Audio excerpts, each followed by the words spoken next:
right? No, you know, had a really strong New York accent, even though he was in Connecticut. Was Tiriolo? Oh, really? Yeah, he had a really strong New York I guess I accent. did watch his video, so yeah. I I don't mean, at want to this be point, that I've watched guy all with their the videos. fucking Dunkin' Donuts munchkins Yeah, and walking the in. Yeah, yeah, walking in with yeah. the Dunkin' munchkins and stuff.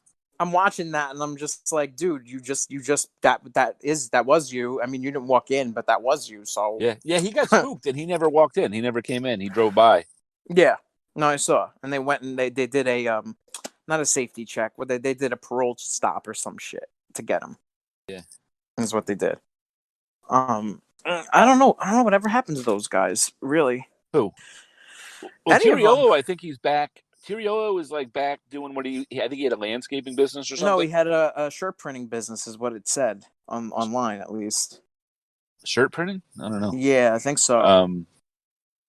I don't know You what know the what? rest of the guys are doing though. It'd Yeah. be interesting to find out what Sokol's doing. Well, we know what Jesse Velez is. Well, He Jesse owns. Velez has got court again. I Next know. in like a week and a half. Yeah, I told you. That's what I'm Yeah. saying. But Jesse Velez is running that T-Mobile or that shop, that phone shop that got robbed. Well, no, that You was know? before the sting. That was before the sting. Oh, for real? Yeah, yeah, I that thought was that was like. that was a couple years before, and then he was working at Jersey Mike's Subs when he got arrested. It wasn't Subway; it was Jersey Mike's. Well, now what the hell was? Yeah, I was gonna say, please, not be Subway doesn't need any more publicity, okay? Well, they kept mentioning Um. Chris kept mentioning like a sub, kept Oh saying the word God. sub, and so Really? everybody thought it was Subway, but it could have been Quiznos, but it was Jersey Mike's. Well, now, but what was he rearrested for now? Don't know. I have no idea. But people get rearrested for the parole violations all the time. Yeah. Like, when you're on parole, you can't drink, you can't go on the internet, you can't do stuff. So, Yeah. I don't know what it is. Yeah. It's probably that though. Like, it's probably a violation of some sort. See, that's the shit that fucking pissed me off, man. Because when I was in that fucking library and they called the police on me, okay, like that's not cool. All right, like I get what they're trying to do, public safety. Okay, I understand it, but like, do your research. Don't fucking call the police and tell them there's a sex offender in the fucking library. You know, like, and then of Yeah. course, because of everything that Hansen posted online, fucking the police are like they literally like came at me from two different exits so that they could make sure I could not go anywhere. Like I was gonna run away. Are you fucking Right. joking me? And like, Right. The police got to check it out. They got to check it out. Yeah, you know what? They got to check it out. But at some point, when is a citizen using the police for harassment? Right. But that's, Okay. the thing is, they recognize you and they say, oh, he was on that show. Yeah. And, there's very few people that were on that show that weren't there for a sex crime. I know. So they assume. Yeah, no, I know. And they were just, but that's the problem. Like you just, anybody that even they don't even have to watch the video. They see Hansen and then they see Manzi and they see a picture of my face with my bald head, as it is. And they say, oh shit, that motherfucker's a sex offender. He's going after our children, the whole 9 yards, whatever the fuck it is. They don't even have to, excuse me. They don't even have to watch the video. Like, I don't get it. I don't get it. But they should, because, you can't just go around calling people sex offenders. You can't be doing stuff like that. That is actually, slander or defamation? You know what I mean? Okay. And so, like, by them acting and saying anything like that, they're putting themselves in quite in a position that's not going to actually work out nicely for them. Mm-hmm. So, do you wish you would have went to trial? I do. I wish I had the first attorney that I had, that I wanted to have, because he was very competent and he would have done his due diligence. And, like, for example, my attorney stated a law in Connecticut, 40-10. He was horrible. Very horrible. He was so horrible that when, gosh, I would hold on. I lost my train of thought now because we started talking about things being hard. He would have, okay, if I used the other lawyer I wanted, he would have actually asked for like evidence. You know what I mean? Like Mm-hmm. the forensic analysis from my cell phone. Because basically, like I said, they destroyed the cell phone, so now I can't have access to my side of the chat. So it's like, and there's information missing. So like, how do I get this information that's missing? Was Mm-hmm. it destroyed like to prior to the delivery of the information of the chat, to Lori, or was it, omitted afterwards, and then still given to police, via in that format. You know what I mean? Mm-hmm. Because Donald was not there. Donald was in California. She wasn't at the Sting House. So if Donald's in California, not the Sting House, and she's just sending text messages, she could choose to pick whatever the fuck she wants to send. Mm-hmm. How do you know what's being sent is really that? Right. Or I'm saying the complete thing, Yeah. That's my like that's a little Well, see, that's the thing is that since you took a plea, I they can't didn't have to enter any evidence because right. I know. Right. Right. But that's still not unfortunately, and I hate to bring the question up, that's a very good question. Was Don just sitting on her couch in the living room talking to whoever and then sending text messages to Lori? I mean, that's what it seems like from the videos that I've watched. I've watched multiple videos, seen Lori with like 3 or 4 different cell phones, at least the fourth one being the white one that she hands with the information, and then Hansen's got the quote unquote chat log typed out, right. like I was reading something today about the sting, where the police had live access to the text messages, right? It's text messages. Text messages mean they go to that doesn't mean that's the chat that was given from Whisper. How do they have access to a quote unquote chat that's coming all the way from across the country if they're just screenshots being sent to? Right. I don't know how that makes sense. There's something is amiss. Well, what does your lawyer think about it now? The one that you're working with? He basically, at this point, he's charging a lot. So I kind of told him, like, you just kind of hang out, just wait, and I'm gonna do all the investigative work, and that's what I've been doing. And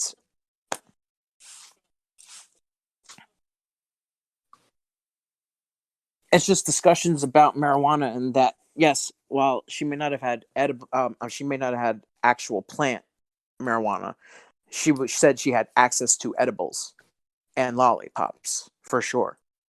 And because that shows the next sentence says sharing is caring. That shows that the intent for me to go over there was not just to go over there to quote unquote be there with a 13-year-old girl. It was doesn't even necessarily mean to do drugs with her. It means to get some kind of connect, to be able to get those items that I was looking for online. But I think that's what the charge was. It wasn't like attempt to harm a minor or something. No, like the charge was literally, because remember, I asked the police interrogator in the thing, and he said even if I didn't bring marijuana, it would have been a charge. End of story. Now, I will admit, I had no idea that rule ever existed. I didn't know that was the case. Okay, and I never even 100% committed to actually knowing how old she was. I questioned her age twice in the chat. I told her, even like page like 60 something in the chat, I told her, I still don't believe how old you are. I don't think that you're 13.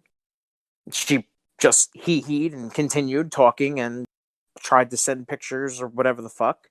And then even in the police interrogation, I told him twice, where now, yes, one of the times I started talking about her age, and I was like, but how do I know how old she was, And then a second time, yeah, I said, obviously, maybe not obvious, the first comment I made. And then the second comment I made was, Well, how do I know how old she was? You know, how do you know? How do you know how old I am? And I didn't get it out correctly because it was under, like, stress, of course. But like, how do you know how old I am except for my age? And I know it sounds like a stupid fucking remark, but what I meant was like, how do you know how old I am other than my like actual age? Like, like knowing how old I am, like my year of birth. You know what I mean? Like documented. That's what I meant, and it didn't come out that way. But the intent and the reason that I was even getting involved on Whisper in the first place was, number one, for mental health reasons, to try and talk to people because I was feeling very bad with my depression, anxiety, um, horrible sleeping, and a loneliness, etc. It was just very, very debilitating. Social phobia, which I have documented in medical records. The And then what it became eventually was me looking for fellow people to smoke with and to get connects. And I felt like I was looking for I was addicted to my marijuana. I actually had been in treatment for marijuana before that, for from 2011 to 2013. I was in treatment because I was like addicted to marijuana and I wanted to stop.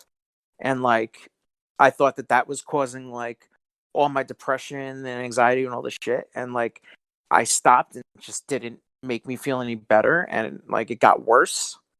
And I just started like, I didn't at the time, I didn't go to like see like a therapist or a doctor because I didn't want to start taking meds.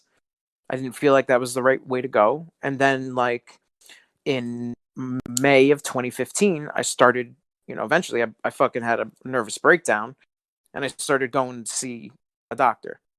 And that's when I started going to a regular doctor because I started having these panic attacks where I thought I was dying. I'm having still smoking marijuana, obviously, which was making the paranoia and like everything else so much worse. Panic attacks when you smoke marijuana, like people, that happens to people, you know? So I just fucking, I was just, I was fucking not in the right place. And then I started my treatment with my therapist, my doctor, like I said, in May. And then fucking they started me on some medications. And then back and forth, back and forth, back and forth, like different meds. Pretty much I saw the psychiatrist first time in June. And then this happened at the beginning of October. So like I got freaked out because after that, like I kept going to my therapist and my psychiatrist. And then after a while, I was like, man, you know what? Maybe. And you know what? I was so addicted to marijuana. I still didn't stop smoking marijuana. I still said, you know what? It's got to be like the meds. The meds made me crazy. All this shit, And like I think it was a combination of marijuana and the meds. What did your therapist have to say? Well, she. I have my records around here somewhere.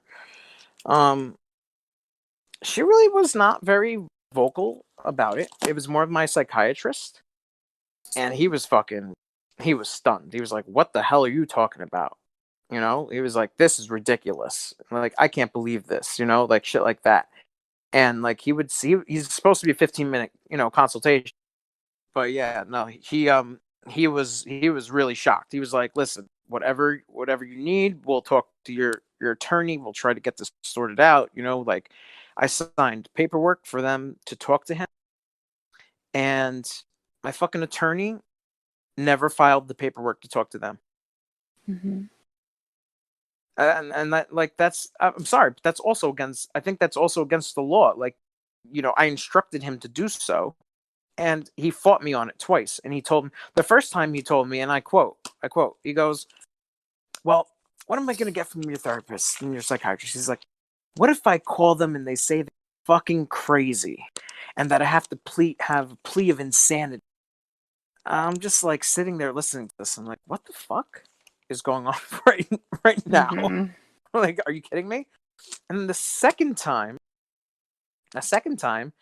I brought it up, he goes, "As a former prosecutor, if I'm not sure I want to divulge this information to the court, Because as a former prosecutor, if you're telling me that this is somebody that I have to be afraid of or concerned about or isn't going to comply, why am I going to bend over backwards to help him? And like, that is the most bullshit fucking thing I've ever heard in my entire life. And I told him that straight up that day. Mm-hmm. Because that's not, why are you refusing to try and seek out a route for, a remedy to this? You know what I mean? Why aren't you, they by law have to, negotiate for you if that's the case, if they're going to be doing plea deals, never So negotiate. He never negotiated for me at all. So what do you think that the doctor would have had to say about you? The psychiatrist? Yeah. 100% think he would have said that I had a severe depression, social phobia, and pretty bad anxiety. That's pretty much, I think, what he would have eventually said. Okay. I'm sure he probably would have elaborated on it as well. Right. But we never got to that point because, there was never that connection made from my attorney.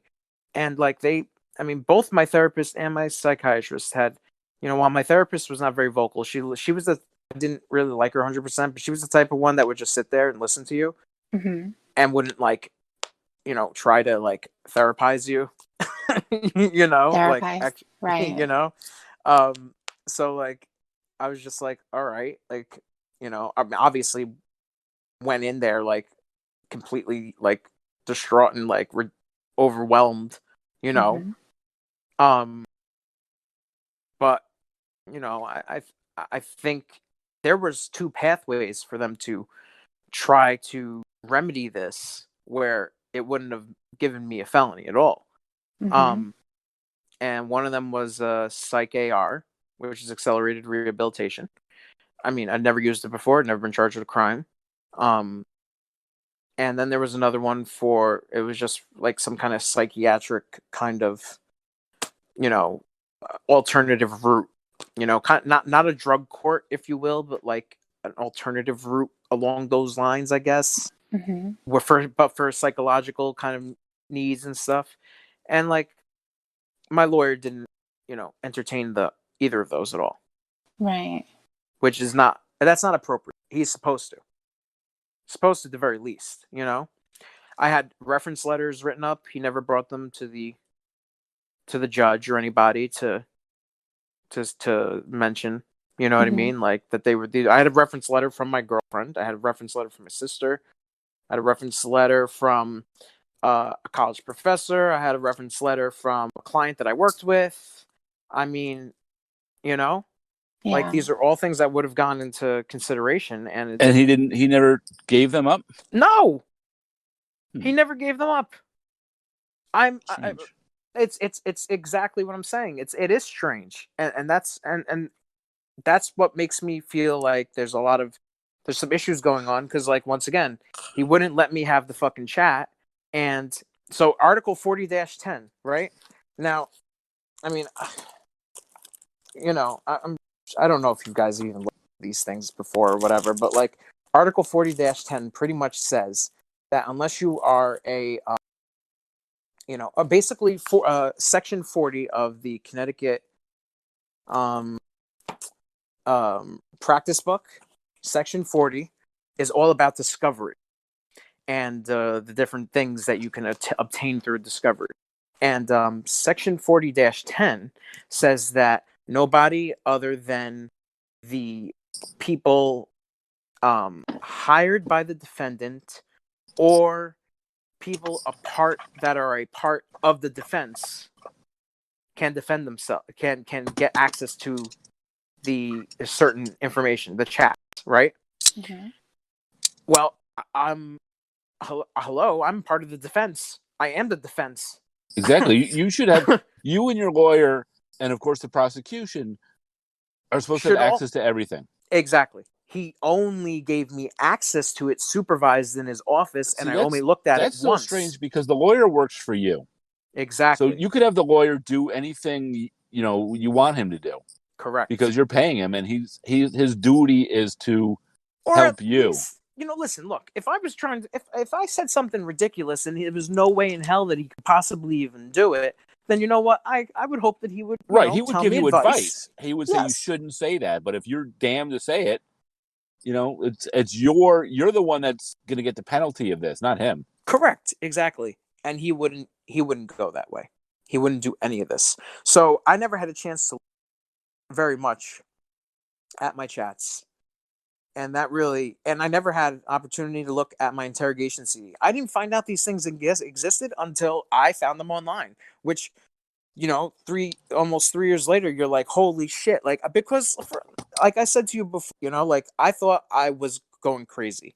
Like everyone was asking me why I call a 13-year-old girl my soulmate, like all this shit. And like, I had no answer. I was already crazy in the first place. It made me worse going forward. I had no recollection of the chat. Right. So finding that chat was kind of good for you. Finding that chat was gold. Yeah. Finding that chat was gold because it clearly states, because everybody just goes off of, and even me. I mean, and I'm like, I don't remember that, but I'm watching Chris Hansen's video, and I'm like, I don't remember that. And for the 2 years, close to 2.5 years, I never even went online and searched myself. Because I was just like, nah, this is not. Right. I don't think this is good for my depression right now. Let's let's go and open up that artery inside, okay? Oh shit, what's that written? Like, no, like that's the point it was at some point, and like I it just was so debilitating. And then to be outside and be recognized by people, the last guy a month ago says he recognized me by my voice. Are you fucking kidding me? By my voice? By my voice? Don't say horrible. Yeah, no. Maybe you said something horrible. Maybe this line is horrible. Maybe I said, this restaurant's horrible.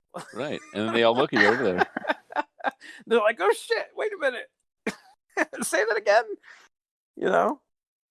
I don't know, man. There's 3 instances where I was stopping chatting. And the first one was when she said her age, and I was like, oh, I'm sorry. I didn't mean to, we should have asked first.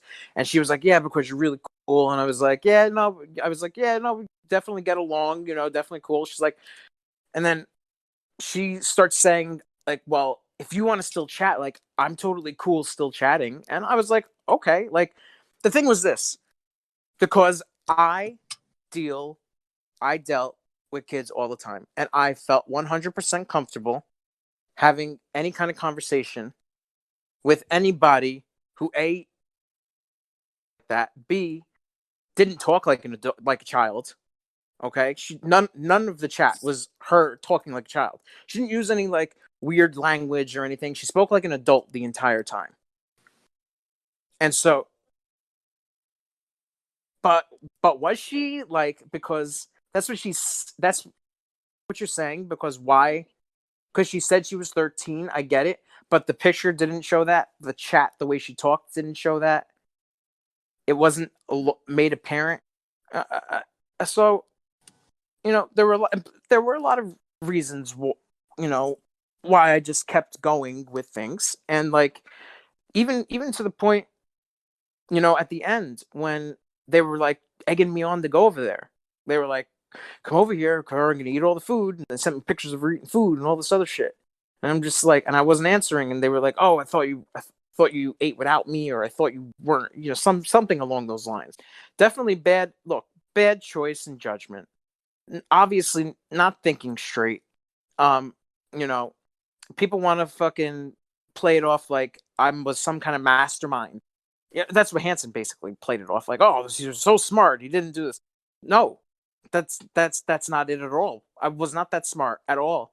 It was actually pretty fucking stupid, because like, you sent me 3 different pictures of all these different people, and I just sat there and kept talking. On top of it, I'm high the whole time, and so I'm totally just fucking like not paying attention to whatever I should be paying attention to. I've got my chat index where I was very forthright in my own. Let's see here. I called her soulmates. Outlined it so I don't have to sit here and read through the whole thing. See, people would like you because I'm invested. They say all the time, like on the forum and stuff, there's a guy named Michael Lebrano Mm-hmm. who was caught in New Jersey. Yeah. And I don't know if you saw that one. He's the kid that brought weed and made the decoy sniff the weed, and then he fist bumped Hansen.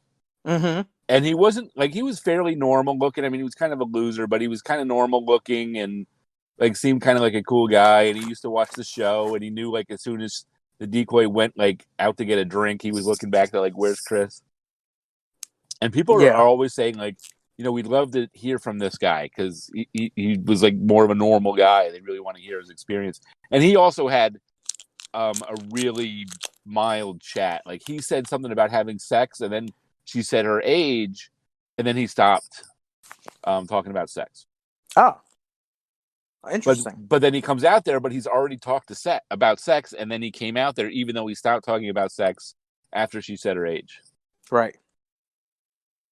That seems wrong because like he didn't start. He wasn't talking after that. There was no talk about sex. Yeah, well, that's what people say. People say, they say about you, oh, he was just really careful. He was a smart guy. That's what they think. And other people say, no, he was just like, he just wanted to, smoke some pot with somebody. And this girl was like, okay. And, he was already talking to her.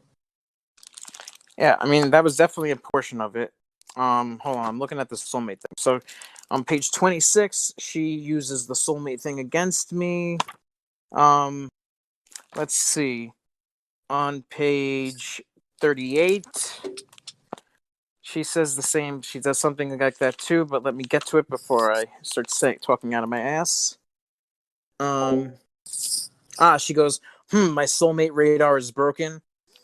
I mean, she tried very, very blatantly to get me to say something sexual. Yeah, well, yeah, okay? they want you to. Of course, they want you to get into the house, and they wanted you to. But they were yourself. saying stuff sexually to me. I mean, that's not fair. Like they can't. That is not fair. Well, she didn't say sexually. She said soulmate, but she's trying to. No. I'm get talking you about, into it. No, but I'm talking about other things, like when she said "out of the can and into my mouth," LOL, or.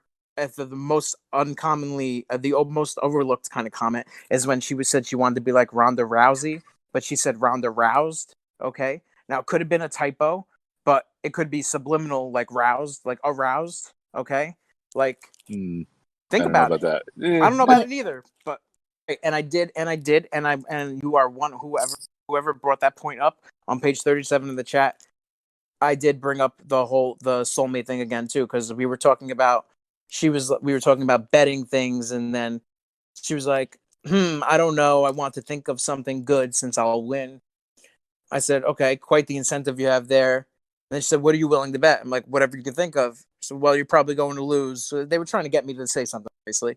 And I said, LOL, you know what I want, soulmate. And she goes, what? And I said, no, like naturally, you know what I want since we're soulmates, right? Like it was, but they were hoping that I was going to be like, I want you like, on all fours and, let's, whatever the fuck. Okay. And then she was like, oh, ha ha ha. My soulmate radar is broken. But I still didn't think she was 13 because then on page 60, where is it? Yep. Page 68. Soulmate comment page was page 4. The second one was page 37. Sorry. 68. And I say, so you're really 13, huh? She goes, haha, yeah. I said, because I still don't believe you. The conversation was very good. I enjoyed talking to this person. I thought I got along with them very well. I didn't have this kind of outlet in real life, in society, going out. I was drawn into myself. And that was my goal on Whisper, was talking to people, trying to meet them, to smoke marijuana, and to get connects. And at the first time, it was anxiety and depression, and because I couldn't socially try to interact with people, I was having a very hard time. That was it. Right, and that's where my initial, interaction was. So when this person was talking to me like an adult the entire time, and she claimed at this age, she was still talking to me like an adult, and it's still, I got to the point where it was like, you know what? Like, I seen your pictures. I've talked to you for long enough time. Like, I don't believe you. And regardless, it was not right to show up. That's for sure. I can also understand why people felt a certain way and see your point of view, because like in all honesty, like you're right. I shouldn't have continued talking to this person if they said even the hint that they were, and then made like any kind of inkling that but the internet, obviously people pretend a lot, and when you're dealing with drugs, um people don't necessarily like to be people don't like to be very forward about things. Well, 13 is a really weird age to pick. Sure, but pick as what? Pick as their age. If it wasn't, You mean if the it wasn't person? that, Because it wasn't like I was online searching for anybody that was 13 or no. 12 or Who anything you were along those talking lines. to was 13. She disclosed that she was. Yes. So that would be a weird thing for someone who isn't 13 to say, I'm 13. Yeah, I can understand that. I could totally understand that. And maybe I should have had more of my awareness about me. I was very horrible judgment, and I was not in my mentally in the right place of mind, you know? So Did that's you how it think ended. about did you think about anything as you were going over there? Did you think, what if this person who I'm not sure is really 13, what if they end up being 13? Did you think that something like this could happen? No, I actually was more concerned about being jumped and them robbing me. Okay. That's what I was more concerned about. And that's why when I walked in and I saw this person who, once again, and from pictures, did not look like they were 13 because that was the decoy, right? Mhm. She'd sent me pictures, around kids a lot because of my tutoring, and like, I mean, not for anything, like, it's not really an excuse either, but like, my job is to talk and teach people how to learn things and simplify things. I have a very like open mindset as far as how I try to approach mathematics and how I try to like get people to be interested in it, etc.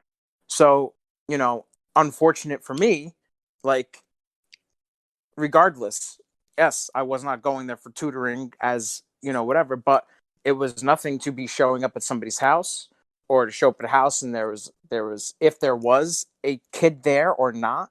And in the past I've actually had purchased when I was younger, but not like, younger, like 16 or whatever, is like maybe 19, 20.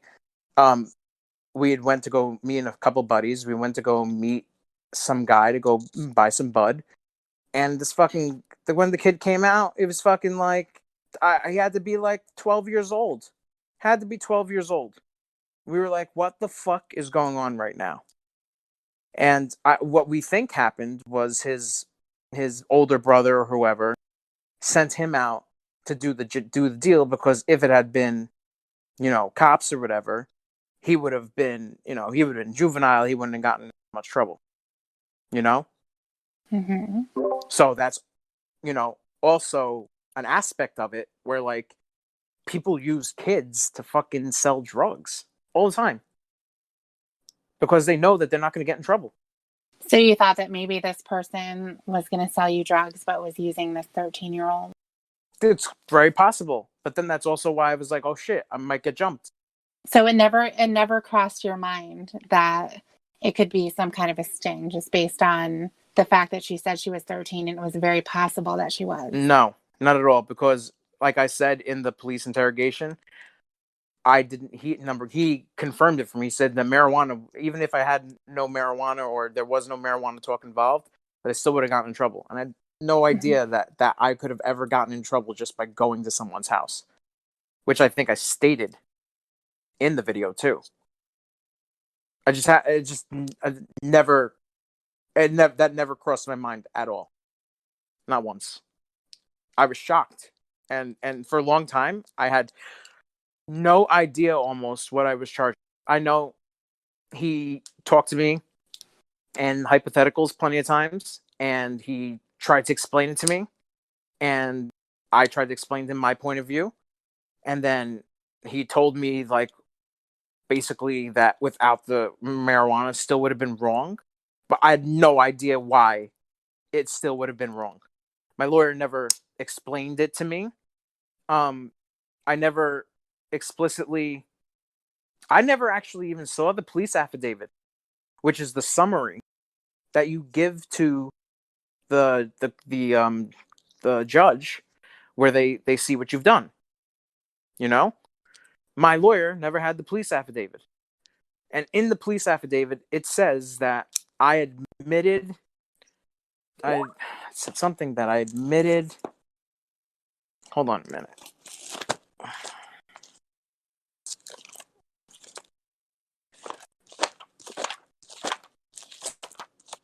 Let's see here. Sorry, I've got a lot of papers over here. Mm-hmm. Yeah, I mean, I literally feel like a lawyer. Oh, gosh. Too many papers here. So while you're looking for that, tell us about how annoying Sokol was in jail.